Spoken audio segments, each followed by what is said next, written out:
But I think that we can get confused and say, oh, man must do this, woman must do this, and any crossing of those roles is bad.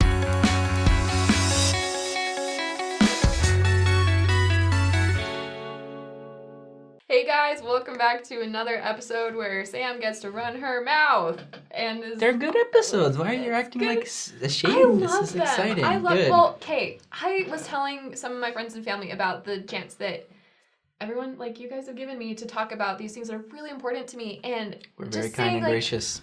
Yes. It means a lot. Like, it means a lot to me, and so I'm just so thankful to have the chance to talk about these things. It's important.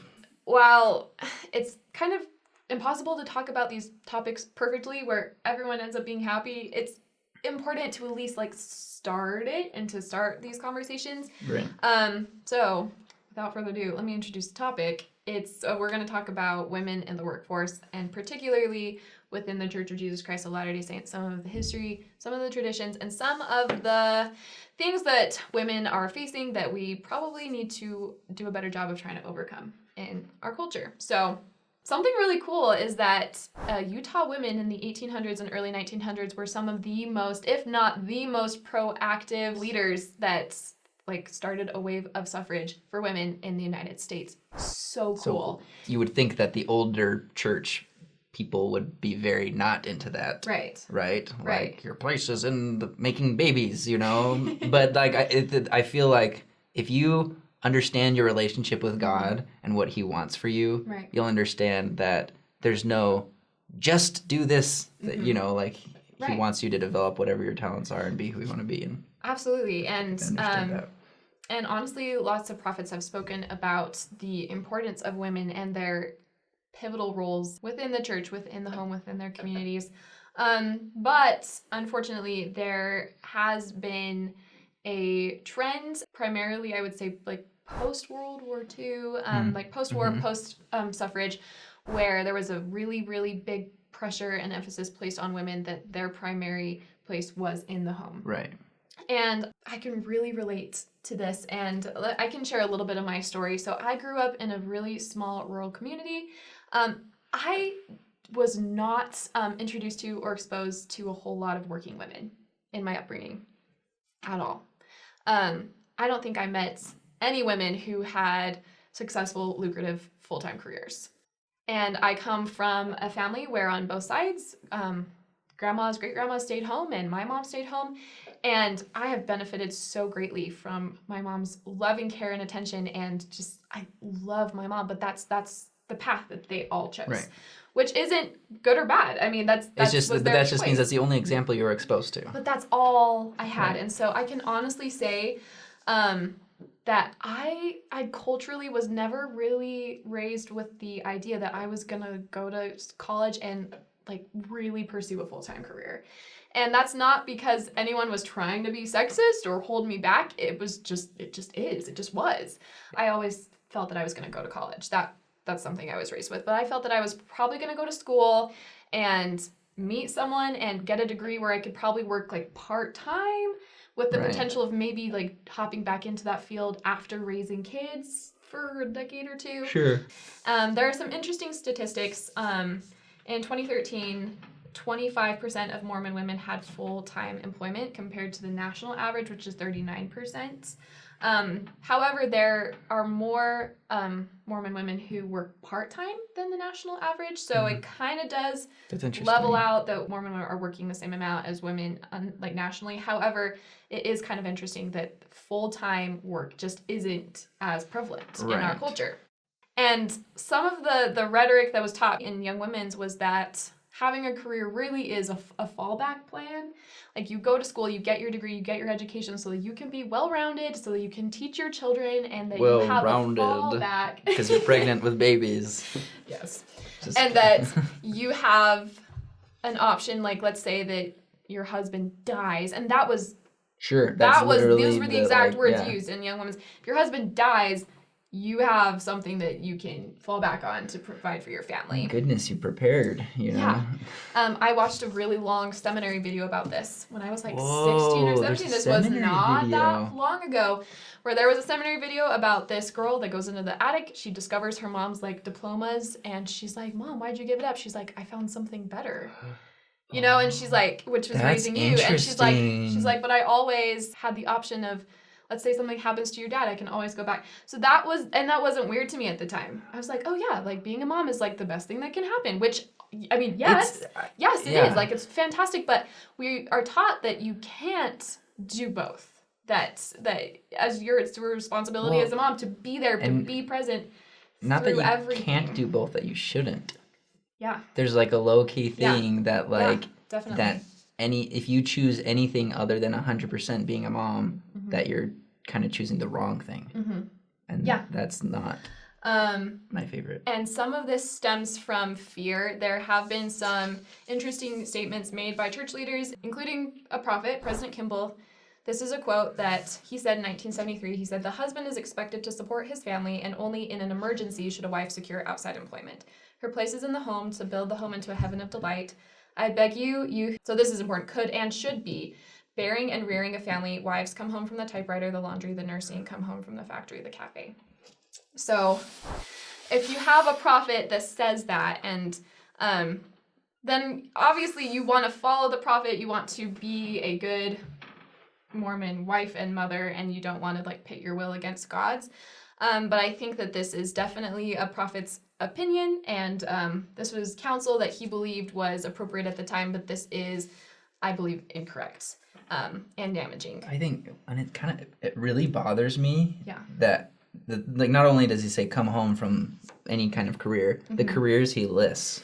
From the laundry, from the typewriter, I just cringe. Like, where does it say CEO or professor or doctor? Like, and I just like, and I think that a lot of it is cultural.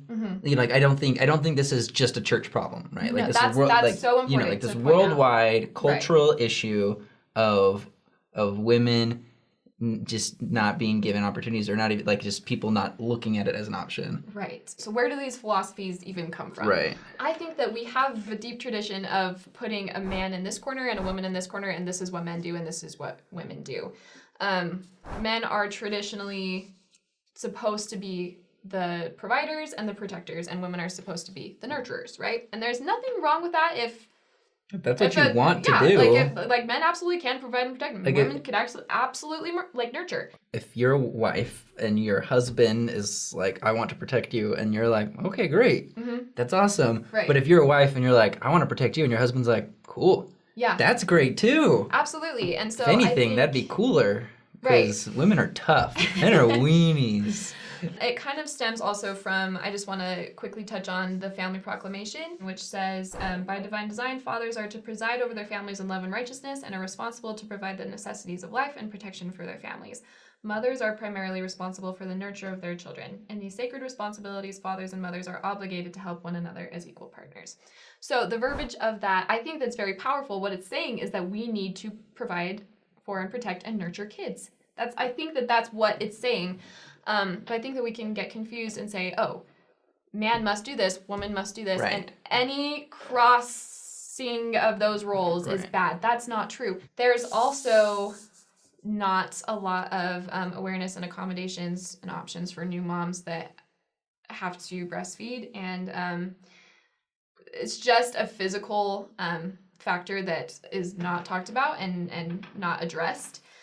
Moms have just had this traumatic bodily experience where they pushed a kid out, and like there's a lot of healing that has to happen. There's a lot of like emotional and like biological like things that women have to deal with, and there's no room for that usually in a corporate environment. And the thing that I want to stress is that hiring empathetic, intelligent women is going to make you more successful. Your business will be more successful if you bring in women who have that other point of view, women are such contributors, and everyone benefits when you nurture women's opportunities 100% of the time. The company I work for right now, we do ads for like various products, and a lot of the products end up being like targeted towards women, and we're all men, and like we're editing it and shooting it, and we're like, we literally sit back at the script and everything, and we're like, oh my gosh, we don't know if this is going to work. And so luckily some women have decided to work for us because they took pity on us, and it's like when we have to take the scripts and the videos, and now like we're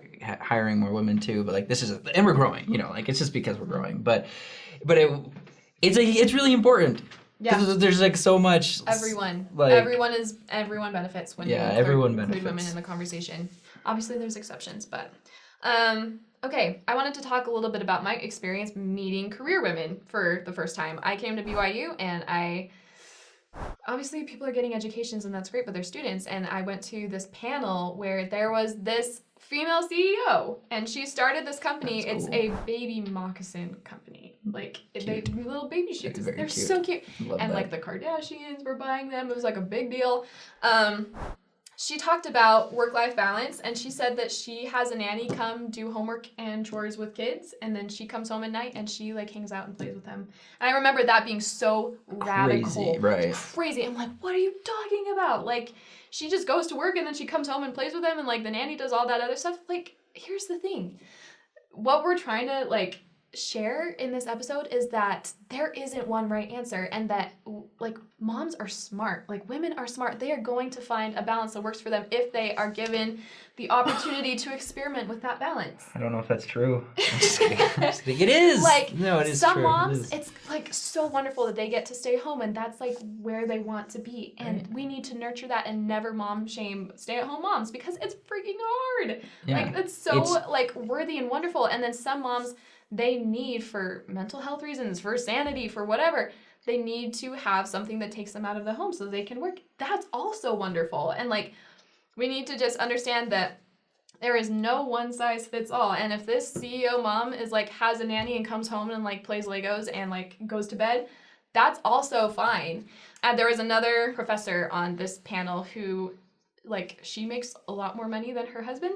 He cut back on hours so that he can do things like driving kids to soccer practice and back. And it's so interesting because they talk about their jobs at like church and in their social groups, and everyone always thinks that he's the professor instead of her. That would drive me nuts. Because like, I especially if my wife, like, she works so freaking hard. Yeah. Like, I mean, okay, you work hard. But the point is that like, it's gonna be a little messy. Like, there's not a perfect way to do it. And like, I'm sure that there are a lot of working moms that wish they could be there with their kids more. I think that there's a lot of stay-at-home moms that wish that they were out there, like, in the workforce. It's not going to be perfect, and what's important is that we don't judge moms. That's all I want for the world. Yeah, no, it's just finding like satisfaction and joy where you're at. Whatever you decide, whatever you choose. Right. And 100%. And so I know that you've touched on a little bit, like, in your marriage, your wife is interested in pursuing a career, and you support her in that, and you've mentioned that sometimes she feels a little guilty for wanting to pursue a career. I'd love for there to be a day where women don't feel guilty for entering the workforce. Exactly. And they felt like people wanted them there. I think that's the best thing that guys can do, is just to be like, just very open, like, what's your dream? Let's make, and then they share, and then like, let's make it happen, right? Because I feel like that's how, as a guy, that's what my whole life has been. What's your dream? Let's make it happen. So I feel like women deserve the same. Yeah. I just wanted to give a parting spiritual thought, if I may. I was watching the new Book of Mormon videos. Have you seen those? They're so good. Like, I think they're just so quality. And the one that came out recently was Alma the Younger gives this amazing discourse on faith. We call them talks. Talk. I'm just kidding. On faith. It's Alma chapter 32 in the Book of Mormon. If you want to go look it up, it's actually my favorite chapter in the Book of Mormon. He gives this amazing talk about how to increase your faith and what faith really means. And there was a line that stood out to me that I've never heard before. Even though I've read the Book of Mormon multiple times, things just jump out at you. In verse 22, he says, and now, behold, I say unto you, I would that you should remember that God is merciful unto all who believe on his name. Therefore he desireth in the first place that ye should believe, yea, even his word. And now he imparteth his word by angels unto men, yea, and not only men, but women also. And That's really cool. I think that him including that hundreds of years before the Savior was even born, so this is thousands of years ago, the inclusion of women in the scripture far before we started talking about women's rights and how women are equal, this is really uplifting to me. So what can we do today to make a difference? And how can we give women these opportunities? I think that we can talk to girls about what their dreams and goals are, exactly like what you were saying. And we can tell them what their options are and tell them, this is what you can do to make progress towards having a full-time career if you want, and educating them on what that looks like and letting them know that there's multiple options and that they can do anything that they want to do. Literally. Please leave your comments below to thank Sam for all of the work she put into this episode, because I didn't do anything. And then let us know, I guess, maybe share your experiences, Yeah, we'd love to hear from you on those things, so please comment below. And then please like the video, share, and subscribe to the channel so we can keep giving you more good things. Yeah, and we're going to talk more about this topic as well in coming episodes, so stick around. Thanks so much, guys. Bye.